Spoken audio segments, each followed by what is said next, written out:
Zeka dedikdə ağlımıza ilk gələn şey adətən riyazi düsturlar, mürəkkəb imtahanlar və ya hər şeyi bilən bir ensiklopediya adamı olur. Lakin müasir psixologiya və neyrologiya bizə deyir ki, yüksək zəka özünü heç də həmişə diplomlarla və ya yüksək ballarla biruzə vermir. Əksinə, yüksək intellekt çox vaxt gündəlik həyatın kiçik detallarında, vərdişlərimizdə və hətta ətrafındakıların qəribəlik kimi gördüyü xüsusiyyətlərdə gizlənir.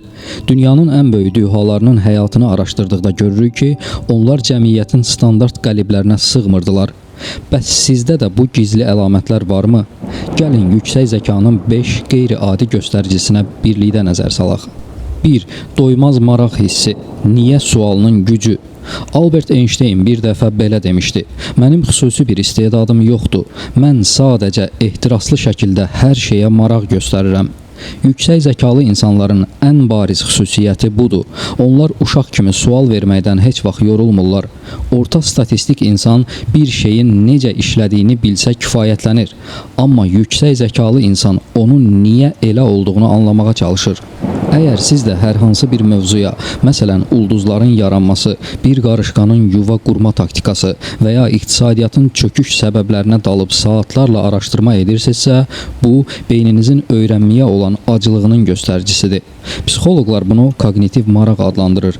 Yüksək intellektli insanlar yeni məlumat alanda beyinlərində dopamin ifraz olunur. Onlar üçün bu həzz mənbəyidir. Əgər ətrafınızdakı insanlar sizə bu qədər şeyi niyə maraqlanırsan, nəyinə lazımdır deyirlərsə, bilin ki, bu sizin intellektual fərqinizdir. 2. Tənhalığa meyillilik və sosial seçicilik. Cəmiyyətdə belə bir yanlış fikir var ki, zəki insanlar mütləq lider olmalı və hər kəslə ünsiyyət qurmalıdır. Lakin araşdırmalar göstərir ki, IQ səviyyəsi yüksək olan insanlar tək qalmağı və ya çox dar bir dost çevrəsi ilə vaxt keçirməyi üstün tuturlar. British Journal of Psychology tərəfindən aparılan bir tədqiqat sübut edib ki, yüksək zəkalı insanlar çox sosiallaşdıqda xoşbəxtlik səviyyələri əslində aşağı düşür. Bəs bu niyə belədir? Çünki zəki bir beyin hər an analiz aparır. Böyük kütlələr, boş söhbətlər və mənasız sosial rituallar bu insanlar üçün enerji itkisidir.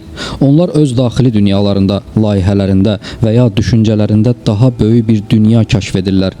Əgər siz bir məclisdə kənara çəkilib insanları izləməyi, boş danışmaqdansa susub düşünməyi seçirsinizsə, bu sizin sosial bacarıqsızlığınız deyil, beyninizin keyfiyyətli stimullar axtarmasıdır. 3. Özü ilə danışmaq və daxili dialoq.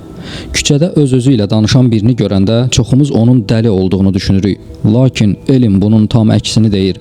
Öz-özünə danışmaq əslində beynin məlumatı emal etmə və yaddaşı gücləndirmə üsuludur. Yüksək zəkalı insanların fikirlərini sistemləşdirmək, bir problemi həll etmək və ya emosiyalarını qaydaya salmaq üçün səslə düşünməyə ehtiyacı var. Bu proses beynin həm vizual, həm də eşitmə mərkəzlərini eyni vaxtda işə salır.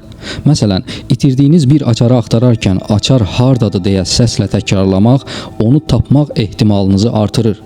Əgər siz də evdə tək olanda özünüzlə müzakirələr aparır, planlarınızı səsləndirirsinizsə, bu beyninizin çox funksiyalı bir prosesor kimi işlədiyinin sübutudur. 4. İncə yumor və sarkazm, zəkanın iti tərəfi. Çox vaxt sarkastik və ya qara yumor sevən insanlar ətrafdakılar tərəfindən biraz soyuq və ya tənqidi qəbul edilirlər. Lakin elm bu mövzuda tam fərqli bir şey deyir.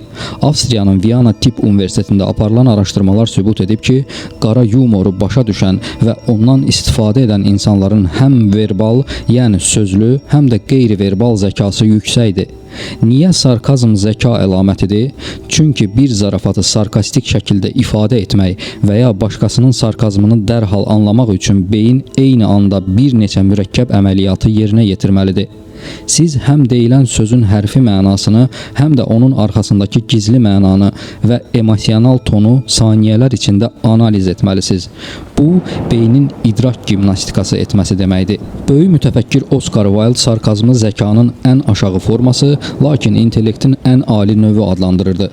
Əgər siz də mürəkkəb vəziyyətlərdə incə bir zarafatla gərginliyi aradan qaldıra bilirsinizsə və ya hadisələrə hər kəsdən fərqli, biraz kinayəli bir bucaqdan baxa bilirsinizsə, bu beyninizin çevikliyindən və sürətli assosiasiya qurma bacarığından xəbər verir. Zəki insanlar reallığın absurd tərəflərini daha tez görürlər və yumor onların bu dünya ilə başa çıxma mexanizmidir. 5. Adaptasiya bacarığı və dağınıqlıq.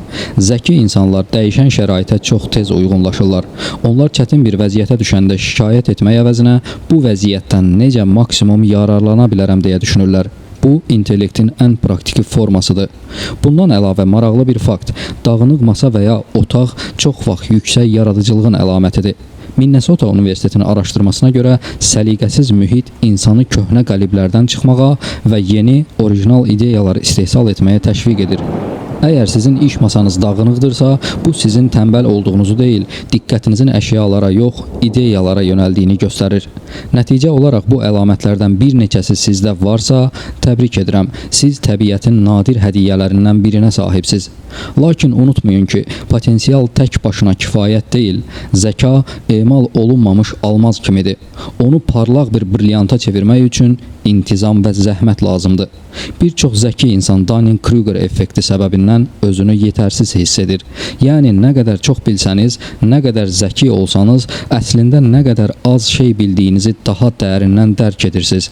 Bu səbəbdən əgər özünüzdən şübhə edirsinizsə, bu əslində sizin həqiqətən zəki olduğunuzun ən böyük sübutlarından biridir.